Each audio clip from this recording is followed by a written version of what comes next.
안녕하세요. 7살 난 딸 하나를 키우고 있는 30대 워킹맘입니다. 남편하고는 얼마 전 완전히 남남이 되었고요.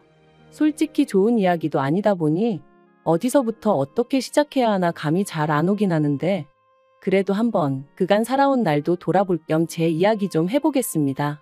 두서가 없더라도 들어주세요.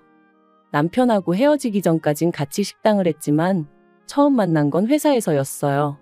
원래는 서로 다른 부서에서 근무하다가 남편이 저희 부서로 오면서 가까워졌네요. 그렇다고 특별한 계기가 있었던 건 아니고 지금 생각해보면 매일같이 부딪히다 보니 정이 들었던 것 같아요.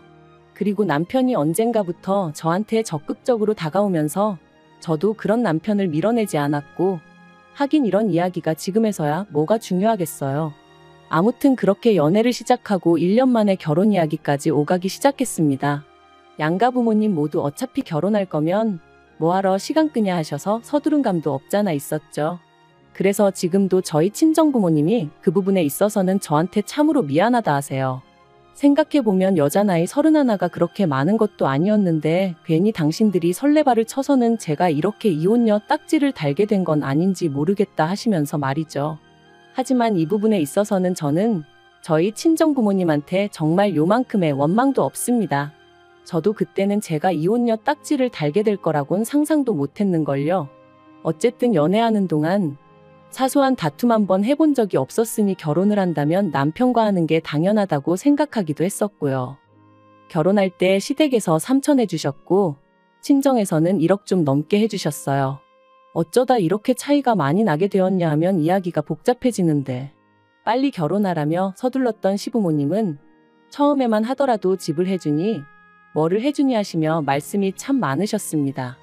그리고 그쪽에서 그러고 나오니 저희 친정에서도 어느 정도는 해서 보내야겠다 생각하셨고 그래서 1억 정도를 예산으로 잡으셨던 거죠. 하지만 빈수레가 요란하다더니 막상 본격적으로 신혼집을 알아보고 그러니까 자꾸만 어머님의 말씀이 달라졌습니다.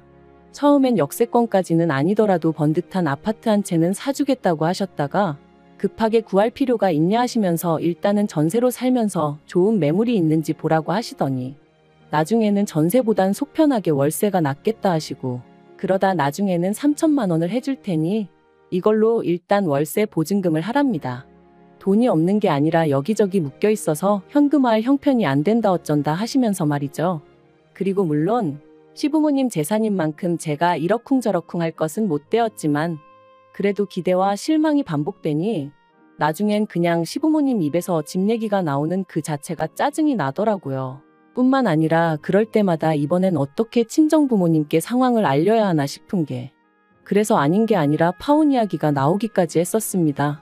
그런데 그때 저희 남편이 저희 친정부모님을 찾아와 무릎 꿇고 아주 맹세를 하더라고요. 자기도 이번에 자기 부모님이 이런 분들인지 처음 알았다 하면서 앞으로 사는 동안엔 절대로 이런 일은 없을 거다. 자기를 믿고 저를 보내달라. 남부럽지 않게 살게 해줄 거다.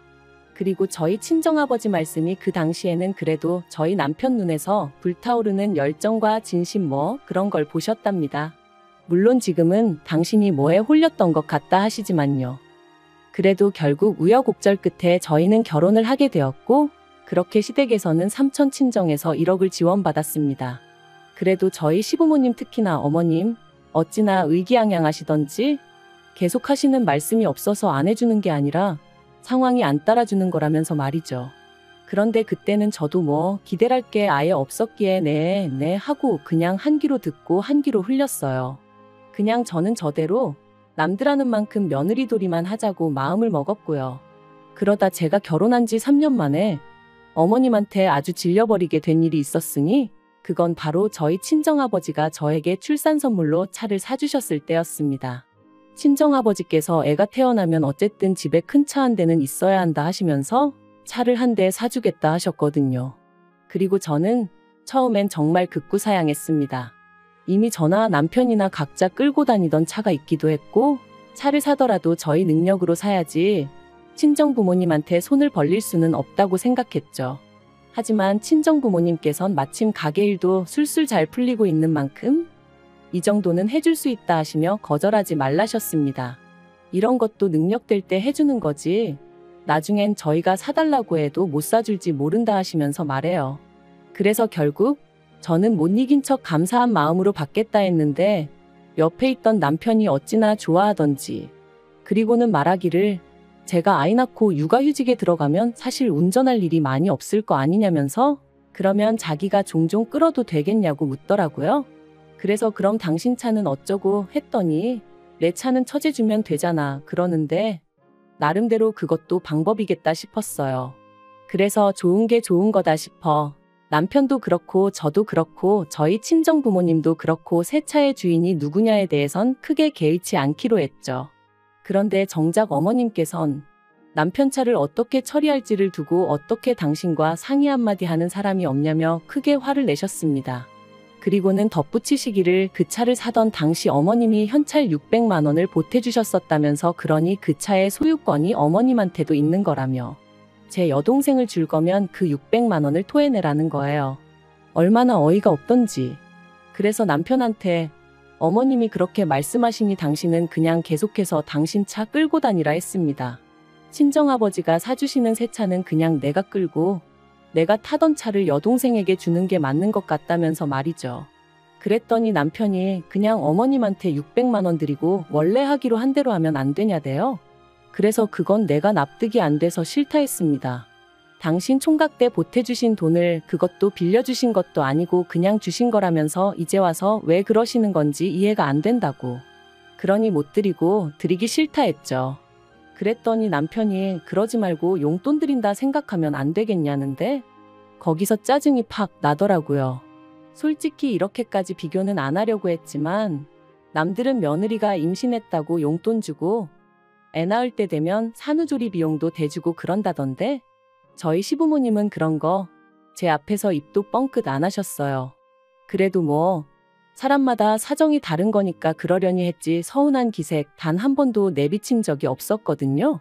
그런데 이제 뭐 돈까지 내놓으라 하니 제가 기분이 어땠겠어요? 그래서 남편더러 그런 뻔뻔한 소리는 좀 하지 말라고 했습니다. 임신 내내 좋은 것만 보고 좋은 것만 들으려고 노력했는데 막판에 어머님이나 당신 때문에 스트레스 받기 싫으니까 조심 좀 하라면서 말이죠. 그랬더니 남편도 더는 말은 안 했지만 생각할수록 어머님 심보가 어찌나 얄밉고 괘씸하던지 정말 그나마 그래도 남편을 세상에 있게 해주신 분이니 잘해드려야지 했던 마음이 아주 산산조각이 나는 기분이었네요. 그리고 한편 지금으로부터 3년 전 저는 고민 끝에 퇴사를 했습니다. 쉬운 결정은 아니었지만 코로나로 인해 친정 부모님의 가게가 휘청이기 시작했고 회사는 회사대로 인력 감축이다 뭐다 말이 나오기 시작했는데 저랑 남편은 사내부부다 보니 이래저래 불안한 말들이 들려오더라고요. 참고로 회사가 규모가 크지 않다 보니 듣고 싶지 않아도 들려오는 이야기들이 많았죠.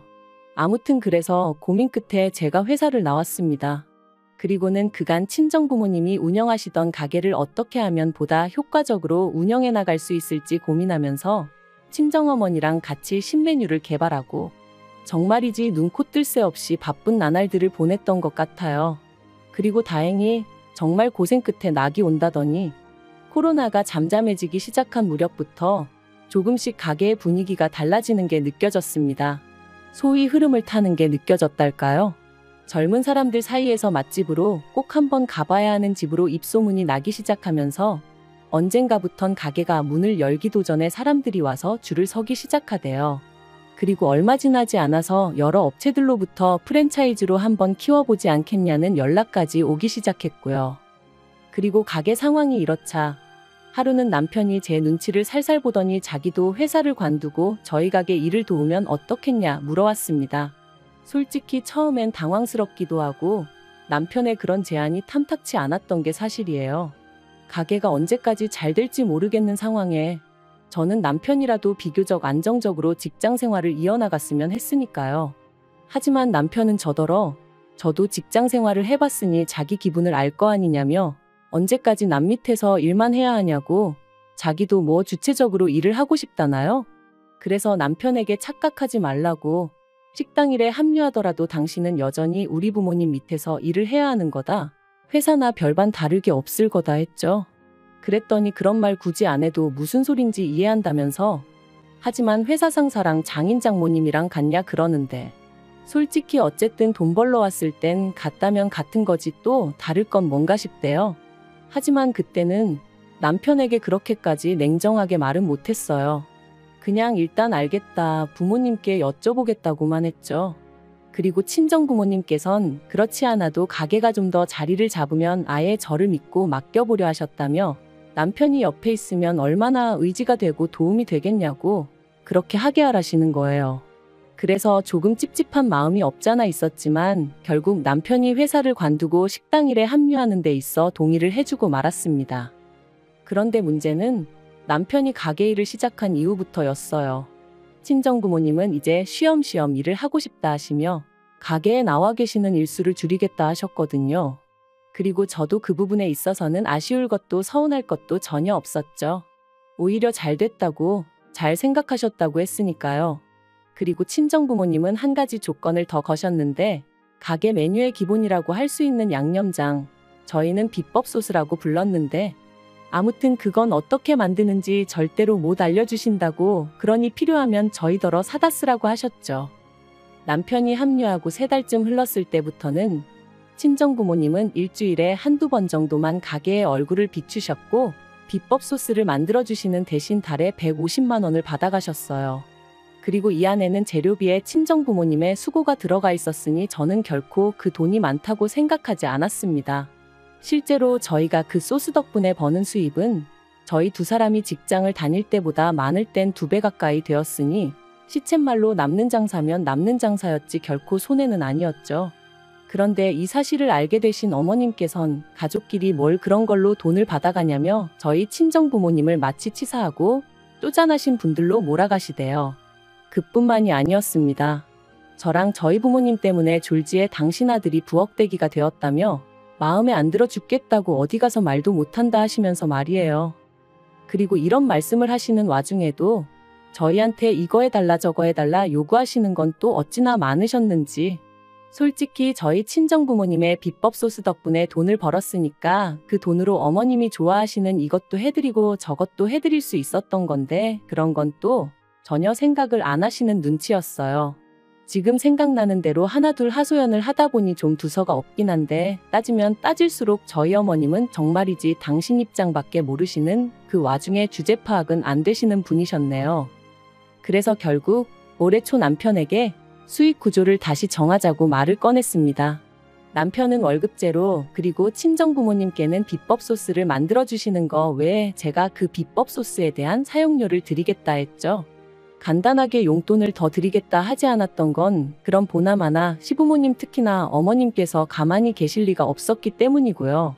그랬더니 남편이 자기가 왜 월급제냐며 화들짝 놀라더군요. 그래서 솔직히 당신이 나와서 하는 게 뭐가 있냐고, 주방에서 일을 하기라냐, 그렇다고 요리를 할 줄 아냐, 와서 내내 카운터만 지키고 있고 어쩌다 손님 테이블 치우는 거 거드는 정도만 하지 않냐, 그런데 왜 당신하고 나하고 수익을 반반 나눠야 되냐고, 그건 말이 안 되는 것 같다고요. 그리고 걸핏하면 우리 부모님한테 돈 드리는 거 가지고 어머님이 감나라 배나라 하시는데 솔직히 듣기 무척 거북하고 짜증난다 했습니다. 그러니까 앞으로 어머님한테 드리는 용돈도 당신이 당신 월급에서 알아서 챙겨드리라고도 했죠. 그랬더니 이제 정말 난리가 났습니다.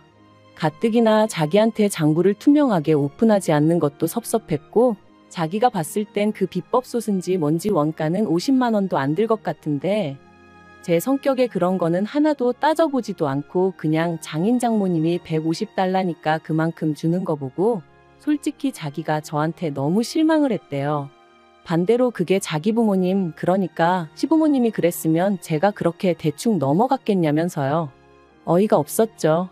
저희 부모님한테 가게를 받을 때 권리금도 한 푼 안 드렸어요. 제가 드린다고 했지만 친정아버지께서 딸한테 권리금을 받아서 뭐하냐며 용돈이나 잘 줘라 하셨기에 조금 넉넉히 챙겨드렸을 뿐이거든요. 그리고 이 전후 사정을 남편도 뻔히 다 알고 있었고요. 그런데 피는 못 속인다더니 누가 어머님 아들 아니랄까봐 자기한테 불리한 건 싹 다 잊어버리고 모른 척하고 그냥 자기 기억하고 싶은 대로만 기억하면서 상대를 나쁜 사람으로 몰아가니 말이 통하지가 않았죠. 그래서 제가 남편한테 진짜 당신같이 뻔뻔한 사람은 처음이다 내력이냐 했습니다. 그랬더니 남편이 저더러 가게 팔아서 반을 위자료로 달래요. 자기도 이런 대접받으면서는 못 살겠다나요? 하지만 그게 말이 되냐고요. 더 웃긴 건 자기도 어디 가서 뭘 좀 알아보고 왔는지 그렇게 대판 싸우고 며칠 뒤 그냥 협의 이혼하자더군요. 그래서 이혼했어요. 양육비는 안 받는 대신 남편이 못 만나가는 조건으로요. 그런데 어이없게도 이혼한 지 2달도 안 돼서 남편이 아주 깜찍한 짓을 저질렀습니다. 바로 저희 가게에서 신호등 하나만 건너면 되는 곳에 식당을 차렸거든요. 메뉴도 거의 똑같게 해서 말해요. 황당하고 어이없어 찾아가니 남편하고 어머님 둘이서 장사하고 있던데 손님은커녕 개미새끼 한 마리 없는 게 보기 딱해서 하마터면 제가 한 그릇 팔아줄 뻔했네요. 하지만 진짜 어처구니가 없었던 건 그 이후로 얼마나 지났을까? 모르는 번호로 연락이 와서 별 생각 없이 받았더니 남편이었는데 한참을 뜸을 들이다 기껏 한다는 소리가 그 비법 소스 좀 자기한테 팔아달랍니다. 장사가 너무 안 돼서 죽겠다며 옛날 정을 생각해서라도 좀 팔아달래요. 듣는데 미쳤나 싶었죠. 옛날 정은 무슨. 너도 니네 엄마랑 머리 맞대고 죽기 살기로 연구를 해보라고 했습니다.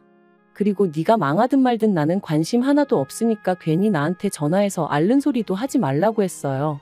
그런 거 한번 듣고 나면 힘 빠지고 괜히 하루 종일 재수 없다고요. 그러니까 저더러 지독한 여편내라길래 칭찬 고맙다 하고 전화 끊어버렸습니다. 그 나이 먹도록 아직도 세상사가 자기 뜻대로 풀리는 게 아니라는 걸 모르는 건지 한심할 뿐이에요.